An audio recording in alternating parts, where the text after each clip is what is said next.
ஸ்தோத்திரம். ஹல்லேலூயா. கர்த்தருடைய பரிசுத்த நாமம் மகிமைப்படட்டும். நாம் கர்த்தருடைய வார்த்தைக்கு கடந்து வருவோம். யோவான் எழுதின சுவிசேஷம் 10ஆம் அதிகாரம் 14, 15, 16. நானே நல்ல மேய்ப்பன், பிதா என்னை அறிந்திருக்கிறது போலவும் நான் பிதாவை அறிந்திருக்கிறது போலவும் நான் என்னுடையவைகளை அறிந்தும் என்னுடையவர்களால் அறியப்பட்டும் இருக்கிறேன். ஆடுகளுக்காக என் ஜீவனையும் கொடுக்கிறேன். இந்த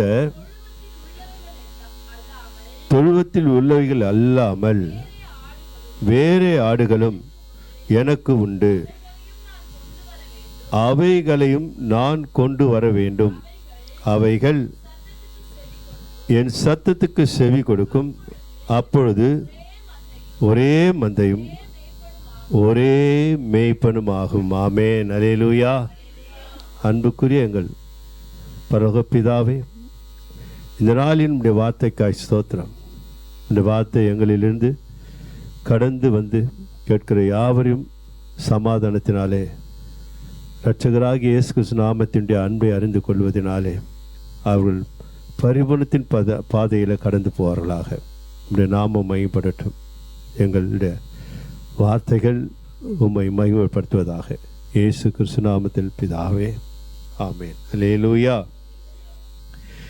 இங்கே கவனிக்கலாம். நானே நல்ல மேய்ப்பன், பிதா என்னை அறிந்திருக்கிறது போலவும் நான் பிதாவை அறிந்திருக்கிறது போலவும். எப்படி அந்த வார்த்தை கவனிக்க. பிதா என்னை அறிந்திருக்கிறது போலவும் நான் பிதாவை அறிந்திருக்கிறது போலவும் நான் என்னுடையவர்களால் அறிந்தும் என்னுடையவர்களால் அறியப்பட்டும் இருக்கிறேன். அல்லேலூயா. அறியப்பட்டும் இருக்கிறேன். ஆடுகளுக்காக என் ஜீவனையும் கொடுக்கிறேன். கர்த்தர் ஸ்தோத்திரம். அல்லேலூயா. ஆண்டவர் இயேசு கிறிஸ்து தம்முடைய சீஷர்கள் மத்தியில் சிலுவைக்கு போவதற்கு முன்பாக பிரசங்க காலத்தில் யூதர்கள் மத்தியில், இஸ்ரவேலர்கள் மத்தியில், சீஷர்கள் மத்தியில் சொன்ன வார்த்தை. கர்த்தர் ஸ்தோத்திரம். அல்லேலூயா. 2 பேரும் அறிந்திருக்கிறோம். பிதா என்னை அறிந்திருக்கிறார், நானும் பிதாவை அறிந்திருக்கிறேன். ஜனங்களை பார்த்து சொல்கிறாரு, உங்களையும் நான் அறிந்திருக்கிறேன், அது மாத்திரமல்ல உங்களால் நானும் அறியப்பட்டிருக்கிறேன்றார். உங்களுக்காக என் ஜீவனையும் கொடுக்கிறேன். ஆனால் கொடுக்கல, அந்த வார்த்தையை சொல்கிறார். வரப்போகிற நாட்களை குறித்து, தான் பாடுகளுக்குட்படுத்துகிற காலத்தை குறித்து சீஷர் மத்தியில் கர்த்தர் பேசி கொண்டிருக்கிறார். அது மாத்திரமல்ல, அப்படியே அந்த வார்த்தை திரும்புகிறது பாருங்கள். 16ஆம் வசனத்தில், இந்த தொழுவத்தில் உள்ளவைகள் அல்லாமல். அல்லேலூயா. இந்த தொழுவத்தில் உள்ளவைகள் அல்லாமல் வேற ஆடுகளும் எனக்கு உண்டு. அல்லேலூயா சொல்லுவோமா? அந்த தொழுவத்தில்னா அந்த இஸ்ரேல் மக்களை குறிக்கிறது. இஸ்ரேல் மக்களில் உள்ள மந்தைகள் மாத்திரமல்ல, எனக்கு வேற ஆடுகளும் உண்டு, வேற மந்தைகளும் உண்டு. அப்படின்னா இஸ்ரவேலர்கள் அல்லாதவர்களை கர்த்தர் பேசுகிறார், தீர்மானத்தை வைக்கிறார். பிதாவின் திட்டம் இது தானே. அல்லேலூயா. இந்த தொழுவத்தில் உள்ள ஆடுகளை அல்லாமல் எனக்கு வேற ஆடுகளும் உண்டு. நம்மை குறித்து தான் ஆண்டவர் பேசுகிறார் தீர்க்க தரிசனமாக. ஆடுகளும் உண்டு, கவனிங்கள், அவைகளையும் நான் கொண்டு வர வேண்டும் சொல்றார். என்ன சொல்றாரு? நீங்க என்னிடத்தில் இருக்கிறீர்கள், இஸ்ரவேலராகிய நீங்கள் என்னிடத்தில் இருக்கிறீர்கள், எனக்கு வேறு ஆடுகள் உண்டு,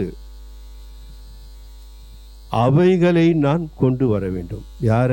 நம்மை குறித்து தான் ஆண்டவர் அந்நாட்களே சொன்ன வார்த்தை. கொண்டு வரணும்னு எப்படி கொண்டு வந்தார்?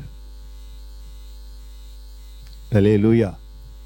நாம் மேய்ப்பனை தேடி போனோமா, இல்லை மேய்ப்பன் நம்மை தேடி வந்தாரா? எஸ், அமேன். மேய்ப்பன் நம்மை தேடி வந்தார். சிதறி இருக்கிற பாவத்தில் சிதறி இருக்கிற ஆடுகளாக இருந்த நம்மை பாதுகாப்பு இல்லாத, திருப்தி இல்லாத, தாகம் தீர்க்கப்படாத, வழி தெரியாத, இருளிலே வாழ்கிற ஜனங்களாய் இருந்த நம்மை நாம் தெய்வத்தை தேடி போல தெய்வம் நம்மை தேடி வந்தது. அல்லேலூயா சொல்லுவோமா? அல்லேலூயா. 1 யோவான் புத்தகம் 4ஆம் அதிகாரம் 10ஆம் வசனத்தை நாம் வாசிக்கும் பொழுது, நாம் தேவனிடத்தில் அன்பு கூர்ந்ததினால் அல்ல, அவர் நம்மிடத்தில் அன்பு கூர்ந்து நம்முடைய பாவங்களை நிவர்த்தி செய்கிற கிருபாதார பலியாக தம்முடைய குமாரனை அனுப்பினதினாலே அன்பு உண்டாயிருது. கரணத்திற்கு கர்த்தரை மகிமைப்படுத்துவோமா? அல்லேலூயா. நாம் அன்பு செலுத்தலை. நம்ம அன்பு செலுத்தின உண்மை. ஏன்னா சின்ன எறும்புகளுக்கு கூட, பெரிய மிருகங்களுக்கு கூட அன்பு இருக்குது. எல்லாருக்கும் அன்பு இருக்குது. ஆனால் தெய்வத்தினிடத்தில் நாம் அன்பு செலுத்தவே இல்லை. அல்லேலூயா சொல்லுவோமா? அல்லேலூயா. ஆனால் பிதாவாகிய தேவன், நான் இப்படி சொல்லுகிறேன், புரிந்து கொள்வீர்கள் என்று நினைக்கிறேன். இப்போ ரட்சிக்கப்படுவதற்கு முன்பாக பிதாவாகிய தேவன் யார் என்பது நமக்கு தெரியாது. இன்னும் ரட்சிக்கப்படாத ஜனங்களுக்கு கூட நான் சொல்லுகிறேன், பிற மதத்திலே வாழ்கிறவர்களுக்கு யெகோவா தேவன், பிதாவாகிய தேவன் யார் என்பது தெரியாது. ஏதோ அரசல் புரசலாக கொஞ்சம் தெரியும் இந்த யூடியூப் வந்ததுனால. அதற்கு முன்பாக பிதாவாகிய தேவன் என்பது நமக்கும் தெரியாது. ஆனால் தேவனுக்கு தெரியும். எல்லாமே ஆதாமுக்கு அப்புறம் நோவாவால் உண்டாக்கப்பட்ட மனிதர்கள், என்னுடைய படைப்பு, என்ற சிருஷ்டிப்பு, என்னால் உருவாக்கப்பட்டவர்கள்னு தேவனுக்கு தெரியும். நரகத்திற்கு போவதற்கு மனித குலத்தை தேவன் படைக்கவில்லை. அல்லேலூயா சொல்லுமா?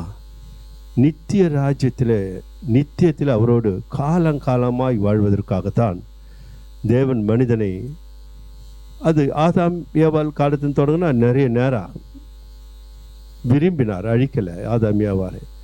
மறுபடியும் ஒரு மன்னிப்பு கொடுத்து உருவாக்கி கர்த்தர் சந்ததிகளை உருவாக்கினார். தேவன் நினைத்திருந்தால் ஆதாம் ஏவாளை அழித்துட்டு வேற ஒரு சிருஷ்டிப்பு ஆதாம் ஏவாளை உருவாக்கினார். அவரால் கூடாத காரியம் ஒன்றுமே இல்லை. ஆனால் தேவன் இரக்கம் உள்ளவர். அல்லேலூயா. அழிப்பதற்காக அல்ல, அவர்களுக்கு மன்னிப்பை கொடுத்தார், அவர்களுக்காக பலி செலுத்தினார்.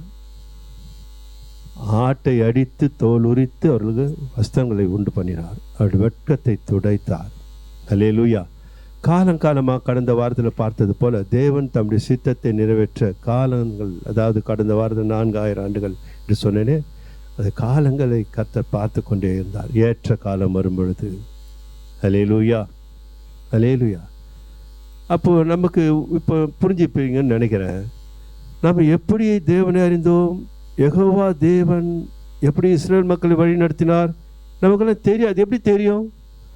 தம்முடைய குமாரனாகிய இயேசு உலகத்தில் அனுப்பினதினால் பிதா யார் என்பது நமக்கு தெரிந்தது, இல்லையா?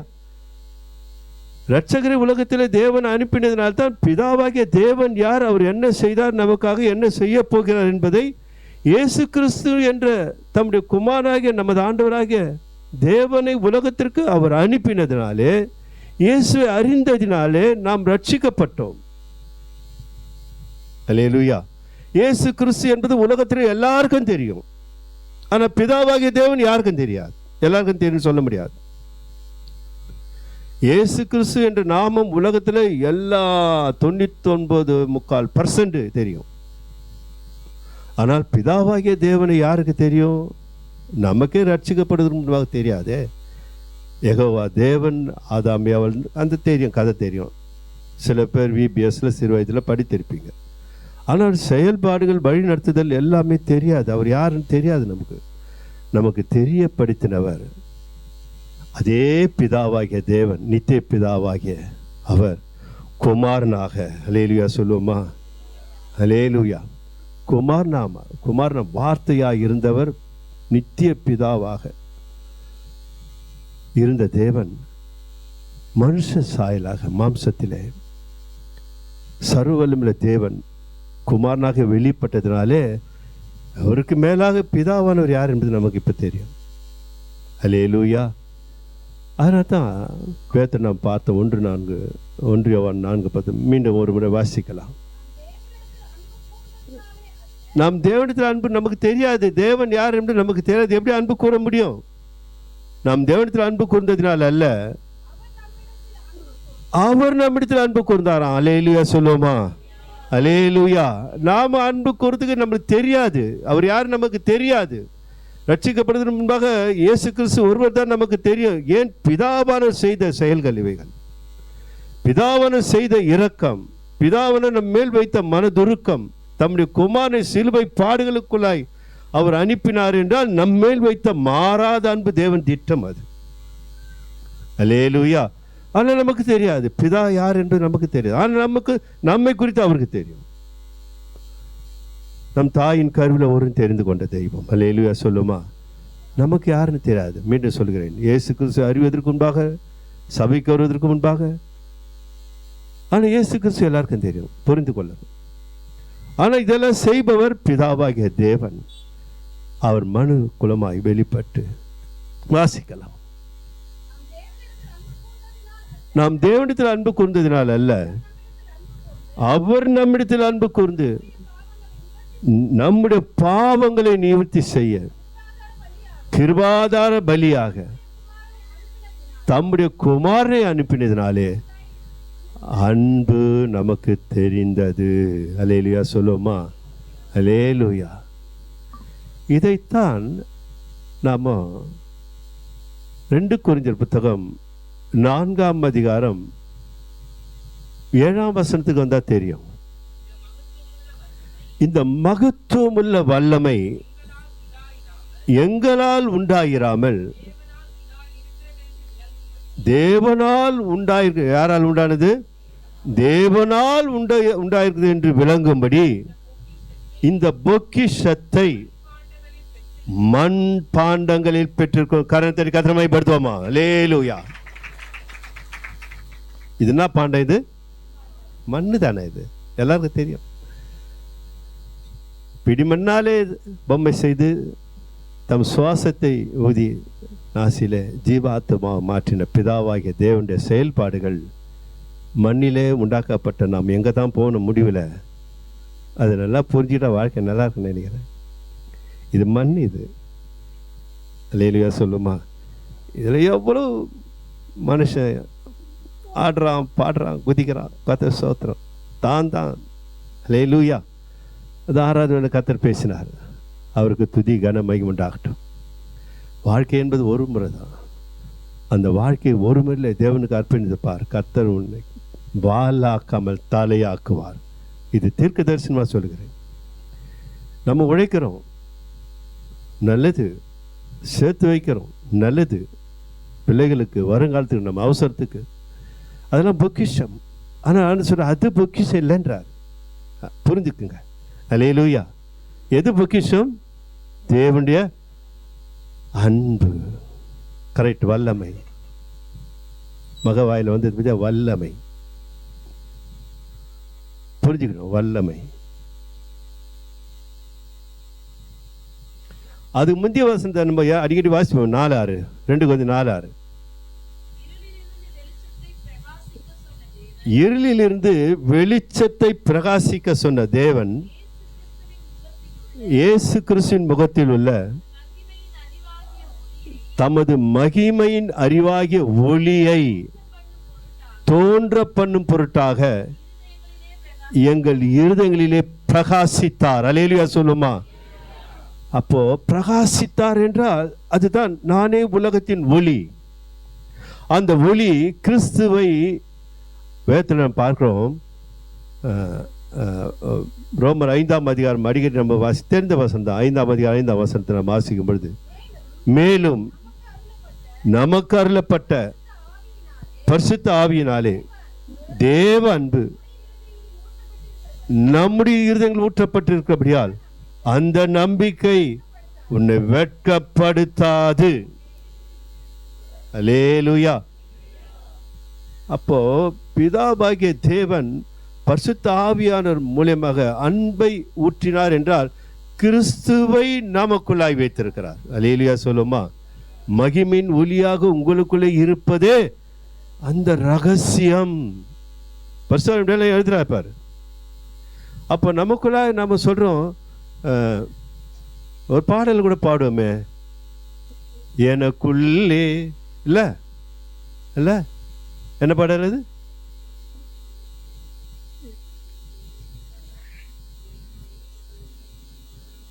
பாட தெரியுது நல்லா. அல்லேலூயா சொல்லுமா. எல்லாருக்கும் தெரியுது பத்தியா. ஆனா இருக்கிறாரா? இருக்கிறாரா தெரியலையே. அல்லேலூயா சொல்லுமா. அல்லேலூயா. இயேசு உனக்குள்ளே இருக்கிறார். தேவாலயத்தில் இருக்கிறாரா? இங்க இருக்கிறாரா? இல்ல. எந்த ஆலயத்திலும் தேவன் இல்லை. தேவாலயம் நீங்கள் தான். உங்களுக்குள்ளே தான் அந்த பொக்கிஷம் இருக்கிறது. தேவன் நம்மை, அது இயேசு கிறிஸ்துவானவரை தேவன் பரிசுத்த ஆவியினாலும் வல்லமினாலும் அபிஷேகித்தாராம். அப்போஸ்தலர் 10:38 சொல்லப்படுது. சோத்திரம். வல்லமினாலே அபிஷேகம் பண்ணினார். அவர் அந்த நன்மை செய்கிறவராய் சுற்றி திரிந்து பிசாசின் வல்லமில் அகப்பட்டு யாவரும் என்ன பண்ணாராம்? குணமாக்கினார். அல்லேலூயா. அதான் வல்லமை. மகள் சொன்ன பிரகாரமாய் நமக்கெல்லாம் அபிஷேகம் இருக்குது. எல்லாரையும் கர்த்தர் அபிஷேகம் பண்ணினார். ஆனால் வல்லமை, வல்லமை எங்க? வல்லமை இருக்குதா? அபிஷேகித்தார் தேவன். இயேசு கிறிஸ்துவானவரை எப்படி அபிஷேகித்தாரோ அதே தான் மாறுபாடு இல்லாத தெய்வம், பட்சபாதம் இல்லாத கர்த்தர். தம் குமாரனாகி இயேசு கிறிஸ்து உலகத்தில் சுற்றி திரியும் பொழுது அவர் எப்படி அபிஷேகித்தாரா? நசரேயனாகிய இயேசு கிறிஸ்துவை தேவன் பரிசுத்த ஆவியினால் வல்லமையினால் அபிஷேகித்தார். அதே தேவன் நம்மையும் அபிஷேகித்திருக்கிறார். நம்மையும் அபிஷேகித்து இருக்கிறார். எப்படி அபிஷேகித்தாரா? இருந்து வெளிச்சத்தை பிரகாசிக்க சொன்ன தேவன் தமது கிறிஸ்துவின் முகத்தில் உள்ள அறிவாகிய ஒளியை தோன்ற பண்ணும் பொருட்டாக உங்கள் இருதயங்களில் இருக்கிறார். அல்லேலூயா சொல்லுவோமா. அப்ப அபிஷேகித்துட்டாரு, நமக்குள்ள அபிஷேகித்துட்டாரு. இப்ப வல்லமை நமக்குள்ள இருக்கிறது, அதைத்தான் கவனிக்கணும். அல்லேலூயா சொல்லுவோமா. அல்லேலூயா. அல்லேலூயா. அப்போ ஆண்டவர் சொல்ற, நானே நல்ல மேய்ப்பன், அவர்களை நான் அறிந்திருக்கேன், அவர்கள் என்னை அறிந்திருக்கிறார்கள். நாம் அறிந்திருக்கிறோம், நாம் இயேசு அறிந்திருக்கிறோம். அது தாவீது சொல்றார், கர்த்தர் என் மேய்ப்பராய் இருக்கிறார், நான் தாழ்ச்சி அடையேன். அவர் தான் மேய்ப்பர். யார்? தாவீதான் அநேக ஆடுகளுக்கு மேய்ப்பர். ஆனா சொல்றாரு என் மேய்ப்பர், அதாவது என் ஆத்துமாவுக்கு மேய்ப்பர் அவர். அல்லேலூயா சொல்லுமா. ஆத்தும நேசர் பிரசங்கில பார்க்கிறோம். நான் சொல்லுவேன், இப்போ சபைக்குள்ளாய் உங்களுக்குள்ளாய் சொல்ல முடியும், கர்த்தர் உங்கள் ஆத்துமாக்களுக்கு மேய்ப்பராக இருக்கிறார். அல்லேலூயா. அல்லேலூயா. ஏனென்றால் அவர் நேசர் உள்ள இருக்கிறார். வேதம் சொல்லுகிறது. பாடலும் பாடுறோம், விசுவாசித்து பாடுறோம். ஆனால் மேய்ப்பர் தேவாலயமாக எனக்குள்ளே இருக்கிறபடினால நான் தாழ்ச்சி அடையேன். அல்லேலூயா சொல்லுவோமா. அந்த நம்பிக்கை உன்னை ஒருபொழுதும் வெட்கப்படுத்தாது. கடவுளுடைய வார்த்தை சும்மா இல்லை. நீ விசுவாசித்தால் தேவனுடைய மகிமையை காண்பாய். இப்ப எனக்குள்ள எனக்கு தெரியும். ஆனா இந்த வேதத்தை படிக்க படிக்க நான் இப்போ நினைச்சேன், ஆண்டவரே எனக்கு நீ மெய்ப்பர் இல்லப்பா, என் ஆத்மாவுக்கு நீர் மெய்ப்பர் ஆண்டவரே. ஏன் என் சரீரம் ஒரு நாள் போயிடும், ஆனா என் ஆத்மா நித்திய காலமாய் வாழும். இந்த ஆத்மாவுக்கு வழிகாட்டி என் மேய்ப்பர் இயேசு கிறிஸ்து தான்.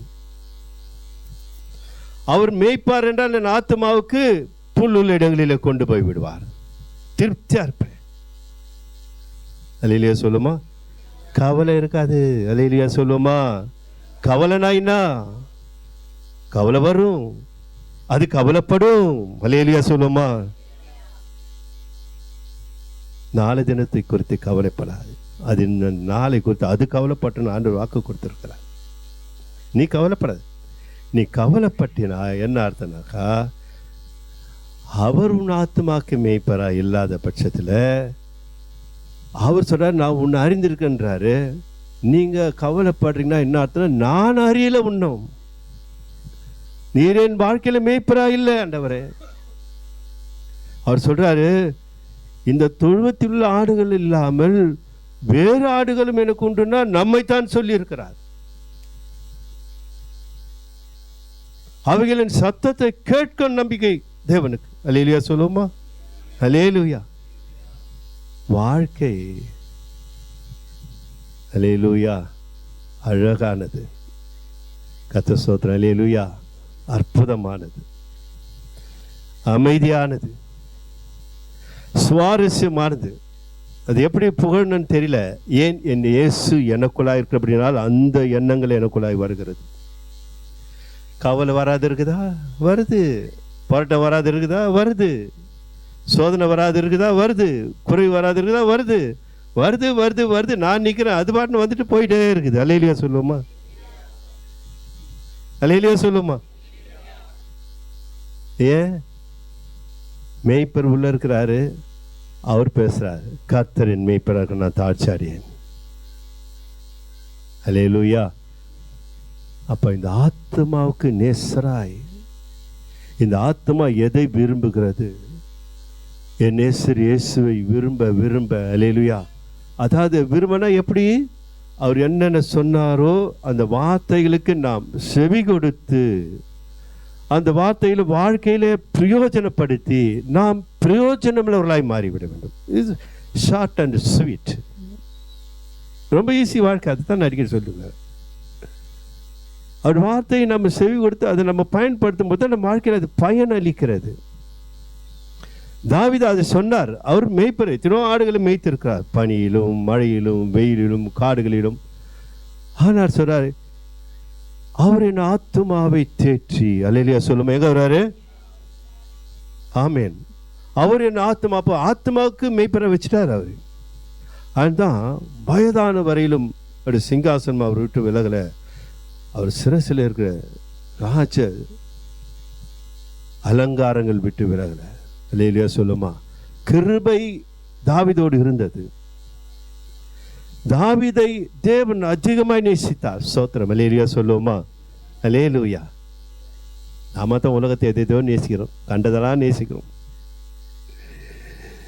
அதுதான் நம்மளுக்கு வழிகாட்ட இல்லை, வழிகாட்டாது, நிச்சயமா இல்லை. ஆண்டவன் சொல்றான், ஆண்டவரே நான் எல்லாத்தையும் கடைபிடிக்கிறேன்ப்பா, என் தாய் தகப்பன் கொலை செய்யலை, அதை செய்யலை, இதை செய்யலை, போய் சாட்சி சொல்லலை, நான் எல்லாமே செய்கிறேன், எல்லாமே செய்கிறேன். என்ன சொல்கிறாரு? உனக்கு உள்ளதை விற்று தரித்திருக்கோடுன்னு சொல்கிறாரு. கொடுக்க சொன்னாரா? இல்லை. வார்த்தை எப்படி இருக்கிறது அவன் இடத்துல. அவன் என் வார்த்தை எவ்வளவா நேசிக்கிறான் என்பதை சோதனை செய்யும்படியாக தேவன் அவனை விட்டு கொடுக்க ஆண்டவர் விட மாட்டார், தரித்திரனாக. ஆனால் அவன் சொல்லுகிறான், அவனிடத்தில் அதிக ஆஸ்தி உள்ளதா இருந்ததுனாலே தேவனுடைய வார்த்தையை காட்டிலும் ஆஸ்தியின் மேலே ரொம்ப பாசம் வைத்தான். இல்லையா சொல்லுமா? சில பேர் உலகத்தின் மேல் அதிக பாசம் வைக்கிறார்கள். நல்லது, உலகத்தின் மேல் வைக்கக்கூடாது. உலகத்தில் உள்ள ஆசீர்வாதங்களுக்கா, வேலை இருக்கலாம், படிப்பு இருக்கலாம், அதிகாரம் இருக்கலாம், இன்னும் அந்தஸ்து இருக்கலாம். ஆனால் அவைகளெல்லாம் மேய்ப்பனுக்கு கீழாகத்தான் எல்லாமே. அவரை எவ்வளவுக்குள்ள வாழ்க்கையில் நாம் உன்னதமானவராய் நாம் உயர்த்துகிறோமோ, அல்லேலூயா அல்லேலூயா, தேவனால் பாராட்டப்படுவீர்கள். வேதம் சொல்லுகிறது, ஒருவன் உலகம் முழுதும் ஆதாயப்படுத்தினாலும் தன் ஜீவனை நஷ்டப்படுத்தினால் அவனுக்கு ஒண்ணுமே இல்லை. என்னதான் உலகத்தில் எல்லாத்தையும் சொத்து சுகம் என்னத்தை சேர்த்து வைத்தாலும் சரி, நம்ம பார்க்கிறோமே, பார்க்காம இருந்தா பரவாயில்ல. கர்த்தர் ஸ்தோத்திரம். அல்லேலூயா. எவ்வளவு பெரிய இன்னும் கண்கள், இந்த பிரபஞ்சத்தின் தேவனானும் அவருடைய மன கண்கள் என்ன வாங்கியிருக்கிறான்? குருடாயிருக்கிறார். இயேசு என்ற இரட்சகர் அந்த மனக்கண்களை அந்த குருடான மனக்கண்களை தமது முகத்தில் அறிவாகிய ஒளியை பிதாவாகிய தேவன் இயேசு கிறிஸ்துவின் வழியாக வெளிச்சத்தை கொடுத்தாராம். மலையிலேயே சொல்லுமா, கண்களை திறந்தார். கண்களை திறந்த பிறகுதான் இயேசுவின் வழியாக பிதாவை நோக்கி பார்க்கிறோம். இல்லைன்னா பிதாவானவர் யார் என்பது நமக்கு தெரியாது. இன்னும் ரட்சிக்கப்படாதவர்களுக்கு பிதாவாகிய தேவன், யெகோவா தேவன் யார் என்பது தெரியாது.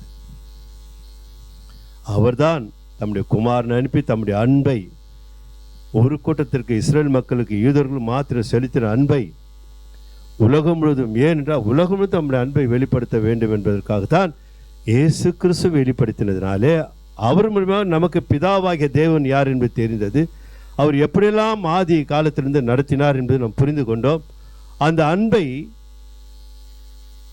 இயேசு கிறிஸ்துவை கொடுத்ததினால அல்ல, உலகத்தில் வாழ்கிற நமக்கு இயேசு கிறிஸ்து என்ற அந்த இரட்சகனுடைய அபிஷேக அன்பை நம் உள்ளத்தில் ஊற்றி இருக்கிறபடியால் அதை நம்பணும்னு ஆண்டவர் சொல்றார். அதை நம்புங்க. பரிசுத்த ஆவியானவராலே என்னது 5 ரோமர் 5 தேவ அன்பு உங்கள் இதயங்கள் ஊற்றப்பட்டு இருக்கிறபடியால் அதை நம்புங்கன்றார் ஆண்டவர். கர்த்தர் ஸ்தோத்திரம். அல்லேலூயா.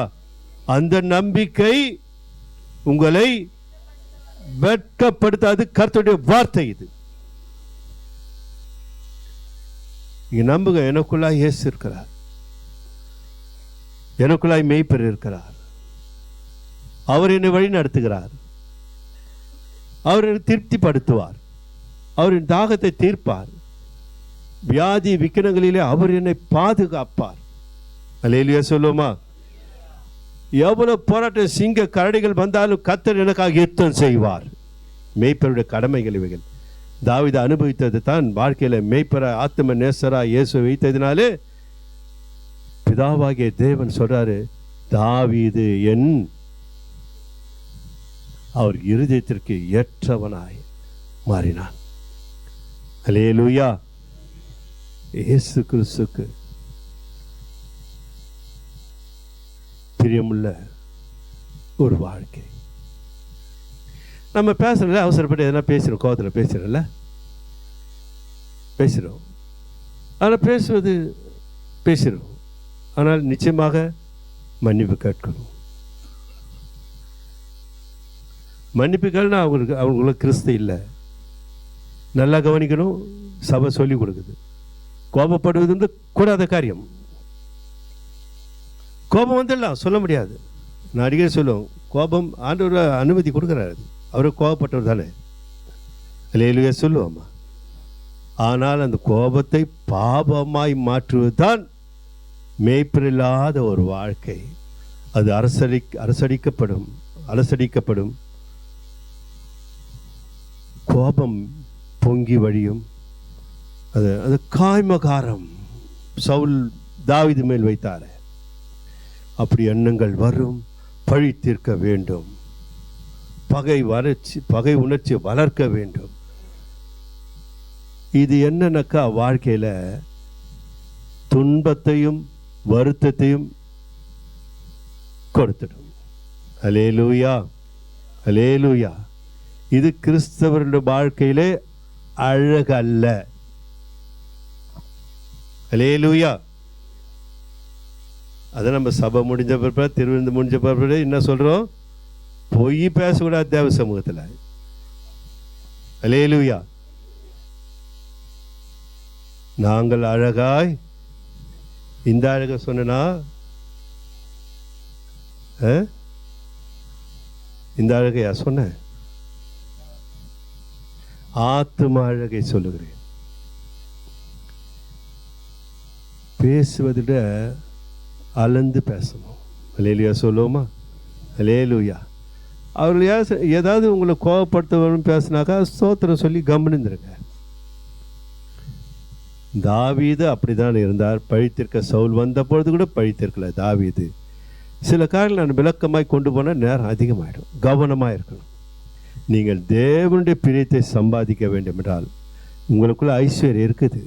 அதான் வல்லமை. இப்போ உலக பிரகாரம் ஐஸ்வர்யம் இருக்குது. சப்போஸ் ஜுவல்ஸ் இருக்குது, என்கிட்ட பேங்க் பேலன்ஸ் இருக்குது, எது வந்தால் நான் பார்த்துக்குவேன், உடம்பு சரியில்லை எவ்வளோ சொல்லலான்னு போகிறேன் டாக்டர், இல்லை இந்த பொருளை வாங்கணும், இல்லை அதை செய்யணும், இதை சாதிக்கணும் என்று நம்ம உலக பிரபல ஐஸ்வர்யத்தை நம்புகிறோம். நல்லது, கர்த்தர் ஸ்தோத்திரம். இல்லையா, ஜெயிக்கிறோம் அதை வச்சு, இல்லையா, வாங்குகிறோம். அதை வாங்கி நம்ம இப்போ பொருள் ஆசைன்னு அதை வாங்கி என்ன பண்ணுறோம், மிடுக்காக அழகாக மற்றவர்கள் மதிக்கும்படியாக அது இதெல்லாம் வாங்கி விட்டு அலங்கரிக்கிறோம். நல்லது, நான் பாராட்டுறேன். ஆனால் இந்த ஐஸ்வர்யங்குத இல்லையா சொல்லுமா, இந்த ஐஸ்வர்யம் ஒரு நாள் ஓடிடும். நிறைய பேர் ஒன்றுமே இல்லை, அது போயிட்டு இருக்கிறாங்க. கர்த்தர் ஸ்தோத்திரம். அல்லேலூயா, அல்லேலூயா. எப்படியாவது அழிஞ்சிடும், அது நம்மளை அழிஞ்சிடும். ஆனால் அதை வேறு சொல்லுறது தீர்க்கதரிசிமா அது சொன்ன வார்த்தை அதான், முதலாவது தேவனுடைய ராஜ்யத்தை மட்டும் நீதியின் தேடுங்கள் எல்லாம் உங்களுக்கு அவர் கொடுக்கணும். ஆபிரகாம் அதெல்லாம் சொன்னான் இல்லையா, அந்த ஆசீர்வாதம் வேதனை இருக்காதான். கர்த்தர் ஸ்தோத்திரம். இந்த ஐஸ்வர்யத்தை கொண்டு நீங்கள், தேவன் கொடுக்குற ஐஸ்வர்யத்தை கொண்டு நீங்கள் சகலத்தையும் அது வல்லமையாய் மாறும்படி, வல்லமையாய் இருக்கிறபடினாலே, அல்லேலூயா. கவனிக்கணும், நல்லா நம்ம புரியும்படியாக சொல்கிறேன், கவனிங்க. இப்போது உலக ஐஸ்வர்யம்னா அது நமக்கு பலன், அது வல்லமை, அது கொண்டு சகலத்தை சாதிக்கலாம்.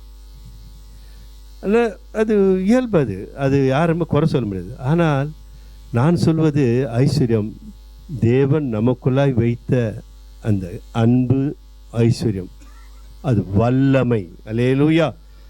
அதை கொண்டு நாம் ஜெயிக்கலாம். நம்ம சமாதானத்தை கெடுக்க வருகிற ஆவிகளை ஜெயிக்கலாம். நமக்கு போராட்டத்தை கொடுத்து தடைகளை உண்டு பண்ணுகிற ஆவிகளை ஜெயிக்கலாம். நாம் சிரிக்கிற அந்த சந்தோஷத்தை அழிக்கும்படியாக வருகிற போராட்டத்தை இந்த ஐஸ்வர்யத்தினாலே ஜெயிக்கலாம். இந்த ஐஸ்வர்யம் இருக்கணும், இது இருந்தால் தான், இந்த வல்லமை இருந்தால் தான். அதான் தேவன் அபிஷேகத்தினாலும் வல்லமையினாலும் பரிசுத்தாவினாலும் வல்லமையினாலும் அபிஷேகித்தார். நம்மையும் தேவன் பரிசுத்தாவினாலும் வல்லமையினாலும் அபிஷேகித்தார். இந்த பரிசுத்தாவி நமக்குள்ளே இருக்குது. நம்ம என்ன பண்ணுறோம், அந்நிய பாஷையெல்லாம் பேசுகிறோம். அல்லேலூயா. அந்நிய பாஷை பேசுகிறோம். வல்லமை இருக்குதா? வல்லமை இருக்காது. என்ன வல்லமை? பிசாசு ஓட்டுறதா? அது இருக்கட்டும், அந்த வல்லமை இருக்கட்டும். தீர்க்கதரிசனம் உரைக்குதா? அந்த வல்லமை இருக்கட்டும். அநேக அற்புதம் செய்கிறீங்களா? அந்த வல்லமை இருக்கட்டும். அதெல்லாம் இல்லைன்னா கூட பரவாயில்லை, நீ ஜெயிக்கணும். அல்லேலூயா சொல்லுமா. அப்போ ஜெயிச்சா நீ எப்படி இருப்ப? தேவ சமாதானம் உங்கள் இருதயங்களில் ஆண்டுக்குள்ள. அதுக்கு தான் வல்லமை எடுத்து பயன்படுத்தணும் வாழ்க்கையில். நமக்கு போராட்டம் உண்டு, மாம்சத்தோடு ரத்தத்தோடு மாத்திரம், துரத்தனங்களோடும் வான மண்டலில் சுற்றி திரிகிற பொல்லாத சேனைகள் ஆவிகளோட நமக்கு என்ன இருக்குது? போராட்டம் உண்டு. அது எதுக்கு? கோலு தடி எடுத்துன்னு போக முடியாது. இருக்கு உனக்குள்ளே இருக்கிற வல்லமை தான், அதான் ஐஸ்வர்யம். அதை கொண்டு ஜெயிச்சுப்பார். நீ உலக ஐஸ்வர்யத்தினால் வாங்கி நிம்மதி அடைவதை காட்டிலும் ஒரு நாள் அது வேதனை கொடுத்துடலாம். ஒரு 30,000 கொடுத்து 40,000 டிவி வாங்கலாம், 50,000 கொடுத்து டிவி வாங்கலாம். ஒரு வந்து டேமேஜ் ஆகிடலாம். எங்கே போச்சு சந்தோஷம்? அல்லேலூயா சொல்லுமா. அல்லேலூயா. இது மாதிரி ஒவ்வொன்றும் யோசித்து பாருங்க. ஆனால் தேவன் கொடுக்குற வல்லமையினாலே பிசாசின் செயல்களை ஜெயிக்கும்படியாக, நம்மை சேதப்படுத்த, நம்ம சமாதானத்தை கெடுக்க, நம்ம வாழ்க்கையில கொடுத்த சந்தோஷத்தை குலைக்க, அமைதியை குலைக்க, ஆசீர்வாதத்தை தடை பண்ண. கர்த்தர் ஸ்தோத்திரம். அல்லேலூயா. இவைகளை எடுத்து பயன்படுத்த வேண்டும் என்றால் வல்லமை உங்களுக்குள்ளாய் வேண்டும். அல்லேலூயா சொல்லுமா. வல்லமைனா என்னது? இப்போ முடிக்கிற வல்லமைனா என்னது? ஆவியின் கனிகள். ஆவியின் இல்லையா? என்ன எங்க எந்த வசனது வாசிங்கிறாது? எத்தனாம் அதிகாரம்? வாசிங்க. ஆவியின் கனியோ அன்பு, சந்தோஷம், சமாதானம், நீடிய பொறுமை, தயவு, நற்குணம், விசுவாசம், சாந்தம், இச்சை அடக்கம். இந்த 5 விதமான கனிகள் யாருக்கிட்ட இருக்குதோ அவர்கள் தான் பரிசுத்த ஆவியானவர் கூட வல்லமை உள்ளவர்கள். அல்லேலூயா, அல்லேலூயா. ஆமாம் நினைக்கிறோம், யாருனா பார்த்தா பழிக்கிறோம், யாருனா பார்த்தா பரமப்படுறோம், நம்ம குறித்து நமக்கு ஒரு மேன்மை பெருமை வருதுனாக்கா வல்லமை இல்லாத வாழ்க்கை. அல்லேலூயா சொல்லுமா? இதெல்லாம் புரிஞ்சுக்கிட்ட வாழ்க்கை அழகாக இருக்கும். அதான் சபை போதித்து கொண்டு இருக்குது. வருவோம் 1-2 கொரிந்தியர் 4:8 வருவோம்.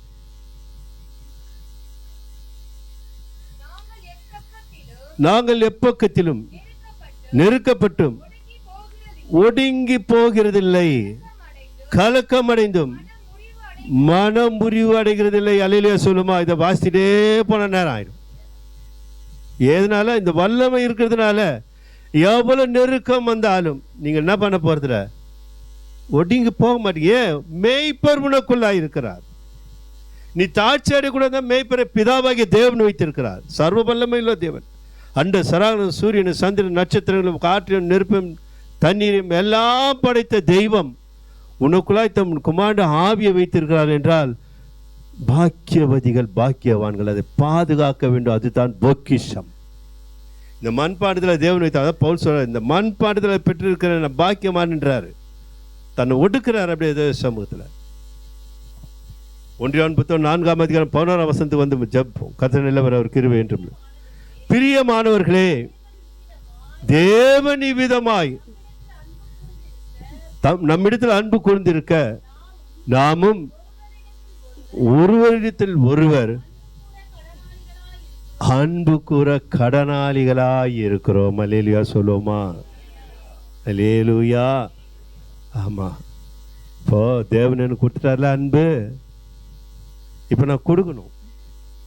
அல்லேலூயா. கவனமா இருக்கணும். ஒரு இடத்துல அன்பு. அதான் கொஞ்சம் நீங்க நான் வந்து கிட்ட வரும்போது என்ன சொன்னேன்? நான் சொன்னேன் அன்பு என்ன பண்ணோம்?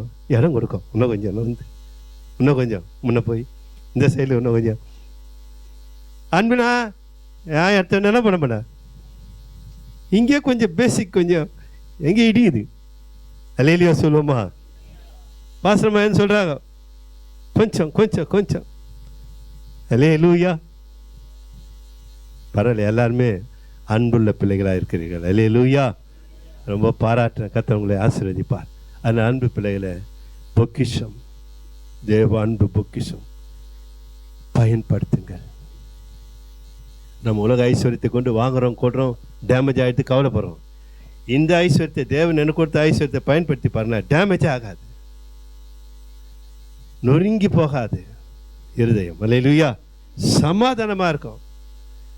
வரும், ஆனால் வராது. அல்லேலூயா சொல்லுமா? அல்லேலூயா. கர்த்தர் ஆசீர்வதிப்பாராக. ஜெபிப்போம்.